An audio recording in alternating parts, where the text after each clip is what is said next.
Do make sure to subscribe and hit that notification bell. When my baby was born 3 months too early, I thought my family would rush to my side.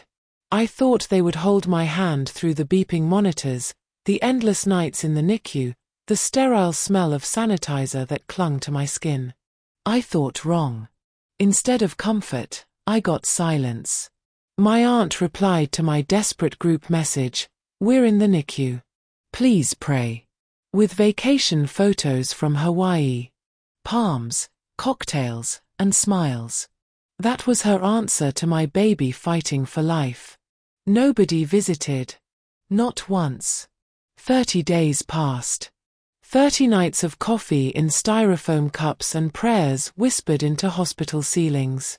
And then, on the 31st day, sitting in the cafeteria with my phone face down on the tray, I picked it up and froze. 84 missed calls. From family who hadn't cared for a month. From people who'd let me drown in loneliness. From the same ones who had ignored my cries for help. And what I discovered after calling back was something none of them were prepared for. My name is Alana, and I learned the true meaning of family, not when my baby was born, but when the world showed me who didn't deserve to be in ours. The night she came into the world, it was too early. Too small. Too fragile. The doctor's voice still echoed in my mind, "She has a fighting chance, but it won't be easy." And I clung to those words like they were scripture. I messaged my family's group chat through trembling hands, "We're in the NICU. Please pray." I expected hearts, calls, footsteps rushing toward me. But instead, the chat lit up with something else, a photo. My aunt on a Hawaiian beach, raising a pina colada to the sunset. The caption, "Wish you were here." That was the beginning of my silence. Every night, I sat by the incubator, listening to the hiss of oxygen, the soft beeps marking my baby's fragile breaths. And every night, I stared at my phone, waiting for someone, anyone, to ask how I was holding up. But no one came. No one asked. Until the day the 84 missed calls appeared on my screen. I remember staring at the glowing numbers, my chest tightening. Why now? Why suddenly? Something had shifted, and I could feel it in my bones. But instead of picking up right away, I sat there, frozen, the cafeteria's hum fading into a hollow silence. Because deep down, I knew, those calls weren't about me. They weren't about my baby. They were about something else. Something they needed from me. And they had no idea what was coming. I didn't call back right away. I sat there in the hospital cafeteria, staring at my phone screen, the numbers glaring at me like an accusation, 84 missed calls. My stomach turned. Not because I was worried about them, but because I suddenly realized how much I didn't care anymore. Where were those calls when my daughter was on oxygen, her tiny chest barely rising? Where were they when I sat on the cold hospital floor at 3 a.m., crying silently so the nurses wouldn't hear? My coffee had gone cold hours ago, but my anger was boiling. Another buzz. Another call. My cousin's name. I let it ring until it died. Then another, this time from my mother. And another, my aunt again. The same aunt who'd sent palm trees and margaritas while I begged for prayers. Finally, curiosity gnawed at me. I slid my finger across the screen and answered. "Alana? Oh, thank God. We've been trying to reach you." My mother's voice was frantic, higher pitched than I'd ever heard it. I didn't answer. Just let the silence hang, because I wanted her to feel what I had felt all month. "They're talking about the will," she blurted. I froze. The will. My grandfather's will.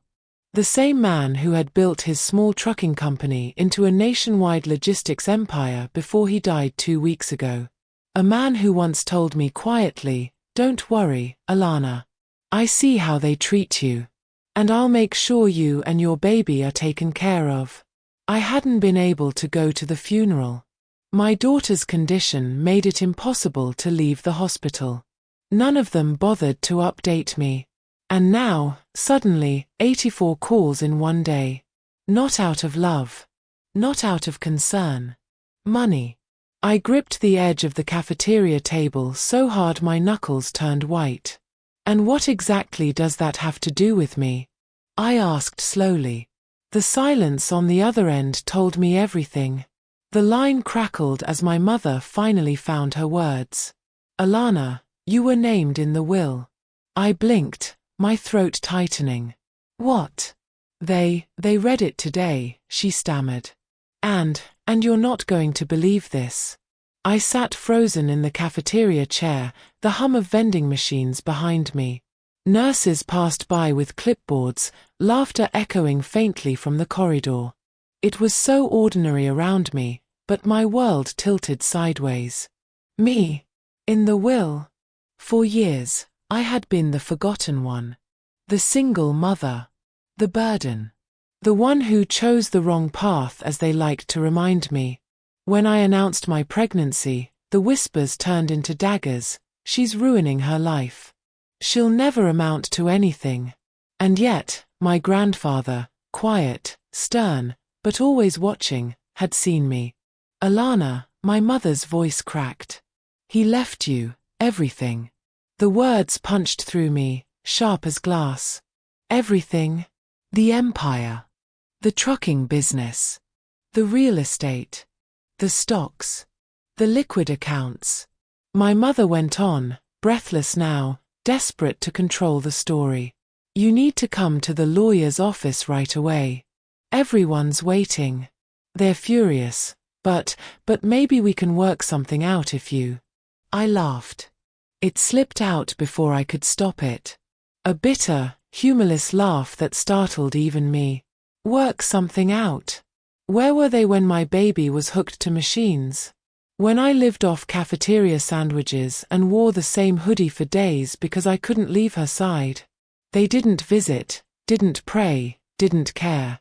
But now, now, they suddenly remembered my name. No, I said, my voice steady, even as my heart pounded. I'm not coming. Alana, my mother hissed, panic slicing her tone. Don't be foolish. This business, it's too big for you. You have no idea what you're doing. You need us. We're family. Family. That word, from her lips, felt like poison. I looked up at the NICU sign down the hall, glowing softly. My daughter's fight had taught me more about strength than they ever could. I didn't need them. Not anymore. I have a family, I whispered coldly. She's upstairs, fighting for her life. You didn't want us when we were weak. Don't come near us now that we're strong. Before she could answer, I hung up. My hands were shaking, but not from fear. For the first time in my life, I held the power. And I knew exactly how to use it. Because if my family thought they could manipulate me into handing everything back, they had no idea who they were dealing with. This wasn't the end of my suffering. It was the beginning of their lesson. They didn't wait long. 2 days later, just as I was coming back from the NICU bathroom, hair unwashed, body exhausted, and mind still clinging to hope for my daughter's next breath, there they were. My family. Marching down the hospital corridor like a parade of vultures. My mother, my aunt, still sunburned from Hawaii, 2 cousins I hadn't spoken to in years, and my uncle, the self-proclaimed businessman who'd filed bankruptcy twice. They spotted me instantly. My aunt's face twisted into a sugary smile that didn't reach her eyes. Alana, sweetheart. You look, well, tired. But we're here now. Let's talk. The NICU nurse stepped protectively in front of me. Only parents allowed beyond this point, she said firmly. My mother sighed dramatically, clutching her pearls. We're her family. I lifted my chin, my voice flat. No. You're not. The hallway grew tense. My uncle leaned closer, lowering his voice so only I could hear. Listen, kid. You don't know how to run an empire. It'll swallow you alive. Sign it over to us, and we'll handle it. The arrogance in his tone sparked something hot in my chest. For years, I had been the quiet one, the overlooked one. But standing in that sterile hallway, with my baby fighting upstairs, I realized something. I wasn't quiet anymore. I smiled sweetly. Handle it. Like you handled your second foreclosure. The look on his face was priceless. Red, furious, exposed. My aunt jumped in, her voice dripping fake kindness. Darling, don't be petty. Think of what's best for your baby. You don't want to raise her in the stress of business. We'll help. Help. I wanted to scream. Where was this help when I was eating crackers for dinner? When I was begging for prayers? Instead, I took a deep breath. Calm. Controlled. Dangerous. Here's what's best for my baby, I said softly. You stay away from us. Their faces hardened. My mother's voice turned sharp. You'll regret this, Alana. Don't forget where you came from. I stared her down, my pulse steady. Oh, I won't forget. That's the difference between us. And then I walked past them, straight into the NICU, where my daughter lay in her incubator, her tiny hand curled into a fist. As I pressed my finger gently against hers, a vow formed in my heart. They wanted to take everything from me. I would take everything from them instead. Revenge didn't come to me all at once. It came in whispers, in pieces, in quiet moments while I sat by my daughter's side. I remembered my grandfather's words, they'll show you who they are. Don't ever forget it. So I started planning. First, I met with the lawyer alone. I learned exactly what I had inherited, the company, the real estate, the accounts. Every asset tied directly to me. My signature alone controlled it all. Second, I requested a full audit of the business. If my greedy family had been siphoning money while my grandfather was alive, I would know soon. And if they had, they would face not just me, but the law. Third, I waited. Because the sweetest revenge is not loud. It's patient. And sure enough, the messages began. My cousins suddenly remembered my birthday. My aunt offered to bring homemade soup to the hospital. My mother left long voicemails about how family must stick together. Every word dripped with desperation. Every gesture stank of greed. I didn't respond. Instead, I kept my focus where it mattered, on my daughter. Day by day, she grew stronger. Her cries grew louder. Her tiny fingers wrapped tighter around mine. The stronger she got, the stronger I became. And when the doctor finally smiled and said, "She's ready to go home," I knew I was ready too. Because home was no longer just about survival. It was about justice. And I was about to deliver it. I chose the battlefield carefully. It wasn't the hospital, and it wasn't the lawyer's office. It was neutral ground, public enough to keep them from causing a scene, private enough for me to strike the final blow. A dinner. I sent out the invitation myself. Grandpa always wanted us to eat together as family. Join me tomorrow night. They came, of course. Like moths to a flame. My mother in pearls, my aunt flashing a new designer handbag, my cousins whispering behind fake smiles. My uncle strutted in late, as though he still had power to wield. They thought this dinner was my surrender. But I had already set the table for war. The restaurant was quiet, candlelight flickering off polished silverware. I sat at the head of the table, calm, steady, with my daughter's photo tucked into my wallet beside me. "Alana," my aunt began, her voice syrupy sweet. "We're so glad you finally came to your senses. This company, this inheritance, it's a heavy burden for a young woman. Let us relieve you." I smiled politely, sipping water. "Funny. You didn't try to relieve me when I was sleeping on a hospital cot." The smiles faltered. My uncle leaned forward, impatience sharpening his tone. Let's cut the nonsense. You don't know the first thing about running a corporation. Sign over controlling shares, and we'll. Actually, I interrupted smoothly, sliding a folder across the table. I know more than you think. Inside the folder were the audit results. Every dollar they'd borrowed from my grandfather's company, every falsified expense, every backdoor deal.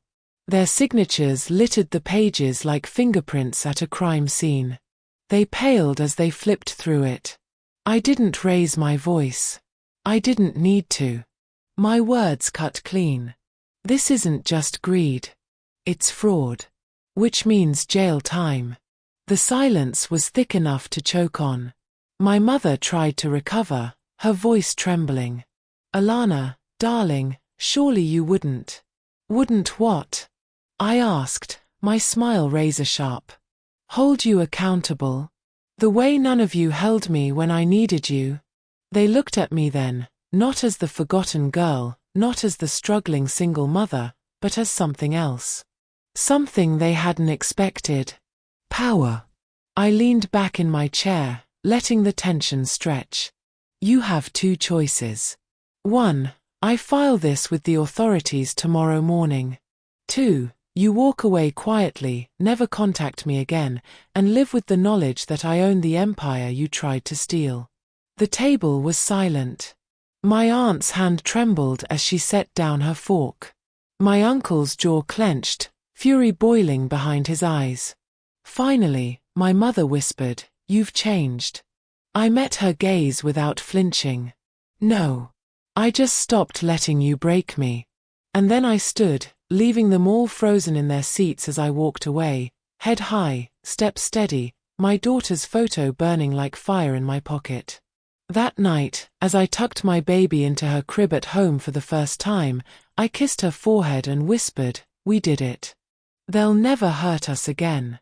And for the first time in months, I slept, not as the abandoned daughter, not as the broken girl, but as the woman who had turned survival into victory. 6 months later, I stood in the lobby of my grandfather's company, now my company, holding my daughter on my hip. She was stronger now, her once tiny frame filling out, her laugh ringing through the air like sunlight. The employees looked at her with warmth, not pity. They knew the story. They knew the empire hadn't gone to the greedy hands that circled like vultures, but to the woman who had been dismissed, mocked, and underestimated. Me. I didn't run the business the way my uncle threatened to. I didn't strip it the way my cousins had planned. I rebuilt it. I made sure every driver, every warehouse worker, every single employee felt seen the way my grandfather once made me feel seen. And in return, loyalty bloomed. At home, my daughter's nursery was filled with light and laughter. No more hospital beeps, no more cafeteria coffee. Just bedtime stories, lullabies, and a future I had carved with my own 2 hands. As for my family, the silence was beautiful. They never came near me again, not after the dinner. They knew what I held in my hands, their dirty secrets, their fraud. Some sold their homes quietly. Some whispered among themselves about what could have been. My aunt posted fewer vacation photos. My uncle kept his head down. They were ghosts now. Sometimes, I imagined them watching from afar.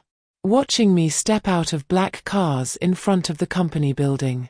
Watching the press write about the young woman who inherited and transformed an empire. Watching me thrive without them. That was my revenge. Not slamming the door, but living a life so full, so untouchable, so far beyond their reach that every breath I took reminded them of what they had lost. One evening, rocking my daughter to sleep, I whispered against her soft hair, "They left us in the dark, baby girl. But we built our own light. And it burns brighter than they could ever stand." And for the first time in my life, I knew. We weren't just surviving anymore. We were unstoppable.